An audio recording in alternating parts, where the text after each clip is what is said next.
በጸሎትና በልመና ሁሉ ዘወትር በመንፈስ ጸልዩ። በነገራችን ላይ ጸሎትና ልመና አንድ ነው የሚመስሉት አይደለም። በጸሎትና በልመና ይላል፣ ሁለት አድርጎ ነው ያስቀመጠው። ልመና የሚለው ጸሎት ነው። ነገር ግን ልመና የሚለው ምንድን ነው ቢባል አንድን ነገር መጠየቅን የሚያመለክት ነው። ልመና ሀገር ሰላም እንድትሆን መጠየቅ ልመና ይባላል።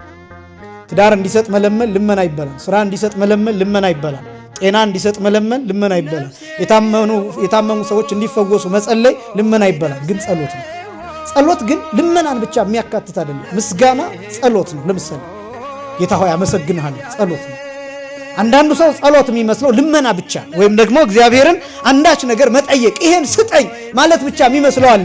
ምስጋና ጸሎት ነው። መዝሙር ጸሎት ነው። ማህሌት ጸሎት ነው። ቅድም ያልኳቸው አገልግሎቶች በሙሉ ጸሎት ነው። አሁን ወንጌል የምትሰሙበት ሁኔታ ይሄ ጸሎት ነው። ጸሎት ሰፊ ነው። ምልጃ ይባላል፣ ልመና ይባላል፣ ምስጋና ይባላል፣ ትምህርት ይባላል፣ ተግሳጽ ይባላል፣ ንስሐ ይባላል። ይሄ ሁሉ ጸሎት ነው። ጸሎት በጣም ሰፊ ነገሮችን የሚያካትት ነው። ለምን? ጸሎት ማለት ከማን ጋር መነጋገር ነው?